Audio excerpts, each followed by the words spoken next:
he's a good enough quarterback to win the Super Bowl given the supporting cast that he has around him. Jaden Daniels can't stay healthy. He got hurt again tonight. What's going on? Welcome into My Take Is. Do yourself a favor. Subscribe. If you like real sports talk, we do a lot of NFL, NBA, and college football over here on the channel. We do a big reaction to every primetime football game. So that's Thursday night, Sunday night, and Monday Night Football. As of right now, Drew Lock is taking snaps, so I just kind of figured that it'd be okay for me to hop on here and start talking about the Seattle Seahawks drubbing of a Washington Commanders team who is just underachieving this year, and a lot of that has to do with the injuries. Jaden Daniels getting hurt again. At some point, that guy's going to learn how to slide. They have more issues than that, but that is currently their biggest one. But they also played against a Seattle Seahawks team that's good enough to win the Super Bowl. Not saying that they will win the Super Bowl, not saying that they're the favorite to do so. With that being said, I've talked quite a bit about the Green Bay Packers on this channel and how much I like that football team and how I thought they were the best team in the NFC.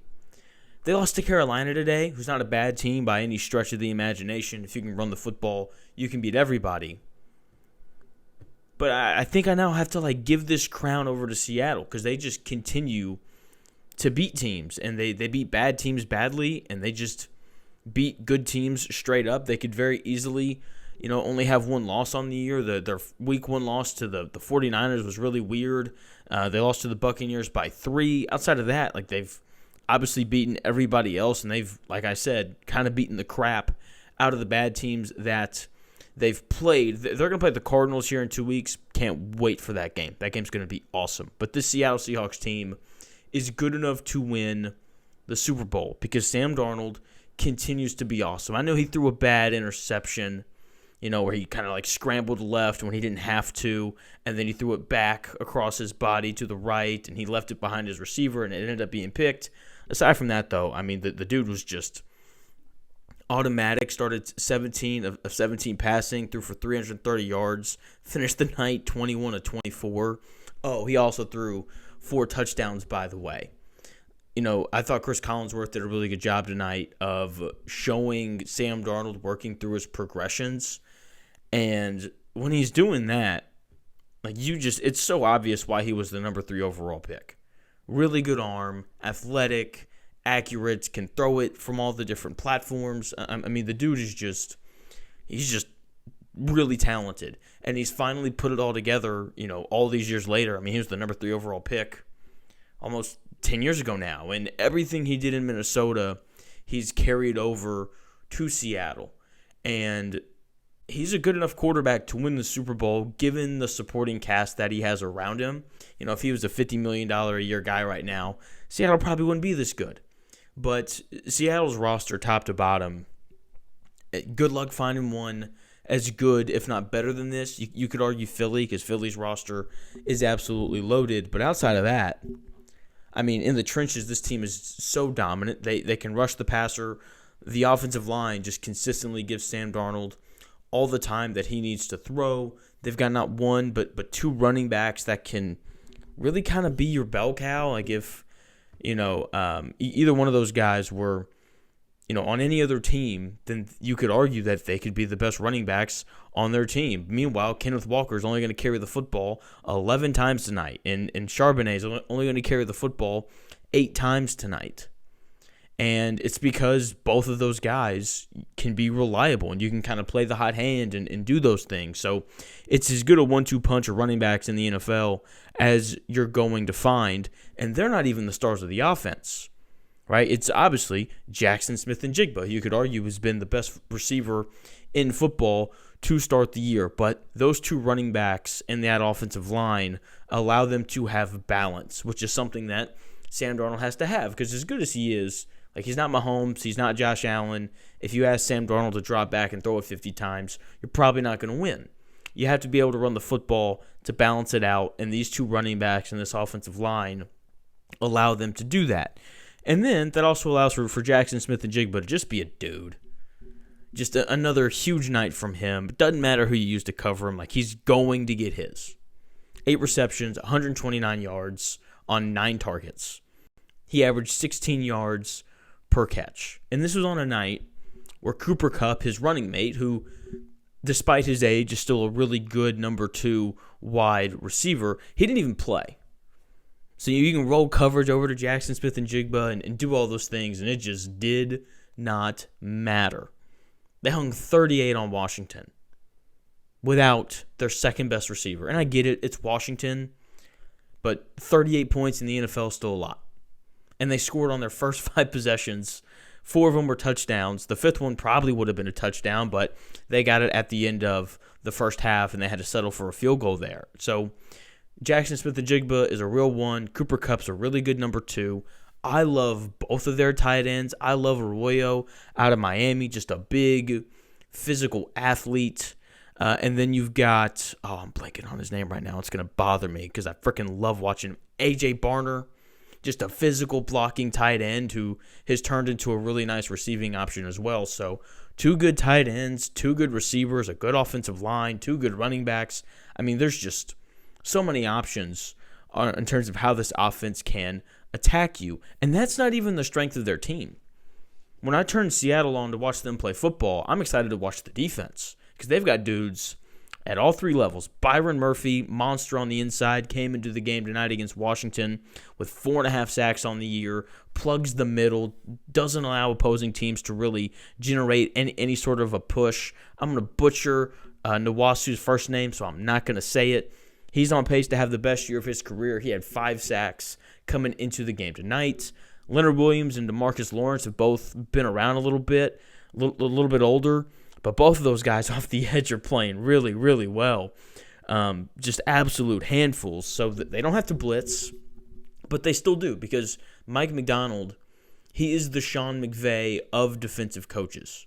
Young dude, hasn't been coaching very long. He's not Sean McVay now. He's Sean McVay 5 years ago, whenever he got hired, right? And you're just like, oh, wow. The difference is Mike Macdonald coaches defense, so we're not going to talk about him like that because everyone wants to talk about the hot young coach who's really smart offensively. Mike Macdonald is that, just for the defensive side of the football. And credit to the Seahawks GM, he's done a great job of just giving Mike Macdonald all the pieces that he needs to show how great of a defensive mind he is. Ever since he left Baltimore, that defense has not been the same with a lot of the same players.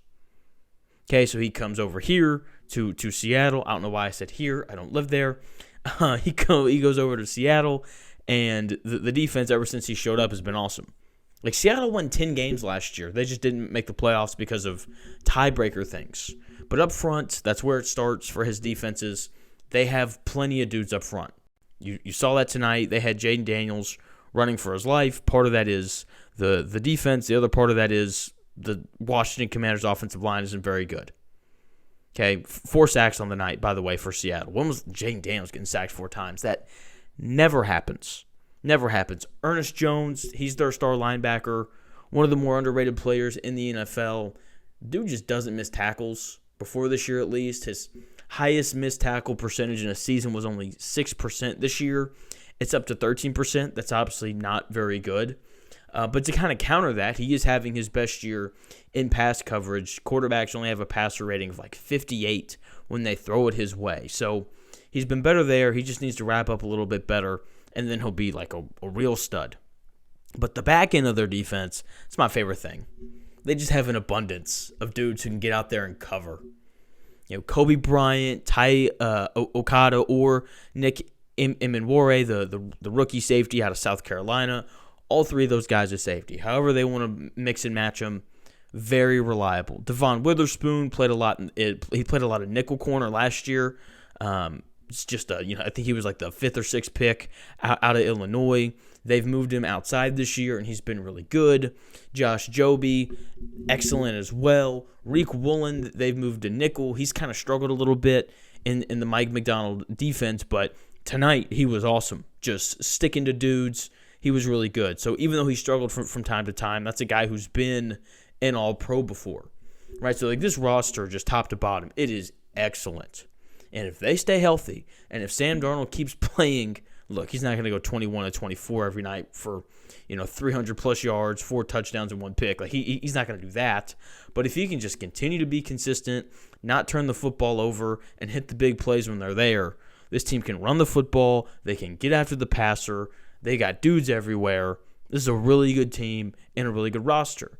As far as the Commanders go, they go on that kind of Cinderella-ish run to the NFC Championship game last year, and it was a little fake just because they forced a lot of turnovers. They converted like a 91% of their fourth down attempts, and so there was that part of it. It was Jaden Daniels' first year, and then three things happened. One, turnover luck kind of sways from year to year.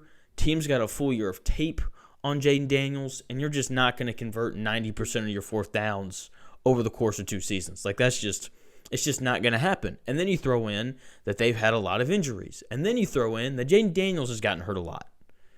And so, like, this Commanders roster with Jaden Daniels, probably good enough to, like, make a wild card and lose in the first round.